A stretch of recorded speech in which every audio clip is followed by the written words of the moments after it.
ATM पति। ATM तो आप लोगों ने बहुत सारे देखे होंगे, पर क्या कभी कोई चलता फिरता एटीएम देखा है? अरे अरे चौंके मत, मैं बात कर रही हूँ अमित दुबे की। यही तो है हमारे चलते फिरते एटीएम। दुबे परिवार ग्वालियर शहर में रहता है। घर में अमित के अलावा उसकी पत्नी सरिता और अमित के माँ बाप रहते हैं। अरे अमित बेटा, आज वो रोशनी के बेटे के पहले जन्मदिन में जाना है, तो सोच रही हूँ उसे तोहफे में 100 रुपए दे दूँ। जरा देना तो। अरे माँ, 100 रुपए में क्या होगा? बच्चे का पहला जन्मदिन है। 501 दो, 501, या फिर 1001 ही दे दो ना आप तो।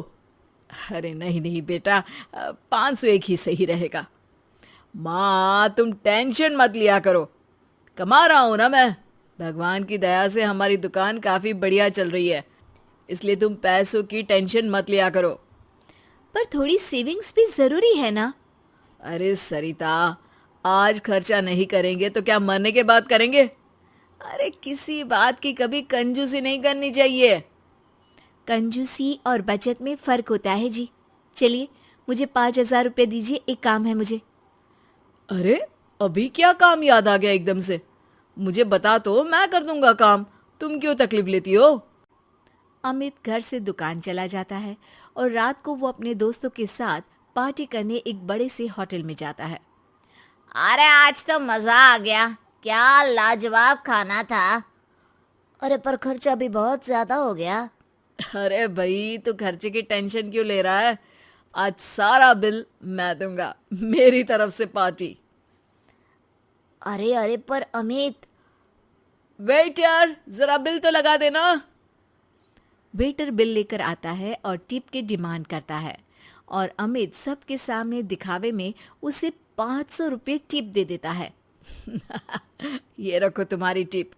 और ऐसे तो क्या है, आते जाते रहते हैं यार। Enjoy life. पार्टी के बाद अमित घर आता है और सरिता उससे कहती है, आप पूरी दुनिया में पैसे बांटते फिरते हैं, लेकिन जब मैं मांगती हूँ तो आप कुछ ना कुछ बहाना बना देते हैं। आखिर मेरी भी कुछ ज़रूरतें होती है ना? अरे सरिता, ये कैसी बात कर रही हो तुम? पत्नी हो तुम मेरी, जो मेरा है वो सब तुम्हारा ही तो है। तुम बताओ किस चीज की कमी है हमारे घर में? और तुम कौन सा कहीं अकेली जाती हो? मैं तो हमेशा रहता हूँ तुम्हारे साथ। तुम्हारा चलता फिरता एटीएम।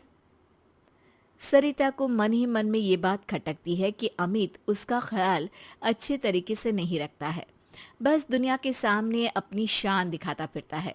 अगले दिन अमित के पिताजी उससे कहते हैं, अमित बेटा, वो गणपति उत्सव में चंदा देना है। 501 रुपए दे दिए हैं, चलेगा ना? अरे पिताजी, आप मेरी बदनामी करवाएंगे क्या? अरे इतने बड़े आयोजन में सिर्फ 501? क्या इज्जत रह जाएगी मेरी कॉलोनी में? लोग क्या सोच रहे होंगे? अभी जाते जाते 5,000 रुपये और दे देता हूँ उन लोगों को। हाँ अच्छा ठीक है बेटा, जैसा तुम ठीक समझो। सरिता, मैं नई कार लेने का सोच रहा हूँ। एक पार्टी का पेमेंट आया है तो उससे कार ले लेते हैं। अरे पर हमारी कार को अभी 2 साल भी नहीं हुए और वापस नहीं। मैं इतने दिनों से स्कूटी मांग रही हूँ, वो अभी तक नहीं दिलाई, और नई कार लेनी है। अरे सरिता, स्कूटी चला के कहाँ जाओगी? इतनी धूप और धूल रहती है बाहर शहर में। सरिता अमित की बातें सुनकर फिर से नाराज हो जाती है और ये सिलसिला कई दिनों तक यूं ही चलता रहता है। एक दिन अचानक अमित की दुकान में आग लग जाती है और अमित टेंशन में घर आकर सबको ये बात बताता है। अरे बेटा, कैसे हुआ ये सब? कितना नुकसान हुआ बेटा? पता नहीं माँ, कैसे हुआ ये सब, लेकिन पूरी दुकान जल के राख हो गई है। पता नहीं क्या होगा अब। अरे टेंशन मत लो अमित बेटा, सब ठीक हो जाएगा। अरे टेंशन कैसे ना लूं पिताजी? दुकान में 2 लाख कैश रखा हुआ था, वो भी जल गया है। और कल वो कैश बैंक में डालना था, अब तो चेक बाउंस हो जाएगा। अरे बेटा, बैंक में कुछ पैसे बचे होंगे ना, वो काम आ जाएंगे अभी। अरे नहीं ना माँ, बैंक में मुश्किल से 10-15 हज़ार होंगे। सारा पैसा अभी कार की बुकिंग में दे दिया था। अब कहाँ से लाऊं एक दिन में 2 लाख रुपए? ये सुनकर सरिता अपने कमरे में चली जाती है और अपने हाथों में 2 लाख रुपए लेकर बाहर आती है। ये लीजिए, पूरे 2 लाख हैं, शायद इससे आपका काम हो जाए। पैसे देखकर सब लोग हैरान हो जाते हैं, खास तौर पर अमित। तुम्हारे पास इतने पैसे कहाँ से आए सरिता? आप तो चलते फिरते एटीएम हैं जो सबको पैसा बांटते फिरते थे, लेकिन मैं इतने सालों से सेविंग्स अकाउंट बनाकर धीरे धीरे कुछ पैसे जमा करती थी। वही सारे पैसे हैं ये सब। हमेशा मैं कहती थी कि कुछ पैसे मुझे दीजिए लेकिन आपने तो मेरी एक नहीं सुनी। वाह बहू वाह, अमित हमेशा एटीएम की तरह पैसे बहा देता था, लेकिन तुमने बैंक के लॉकर की तरह पैसे अपने पास जमा करके रखे। शाबाश बहू। सरिता की बातें सुनकर अमित को अपनी गलती का एहसास होता है।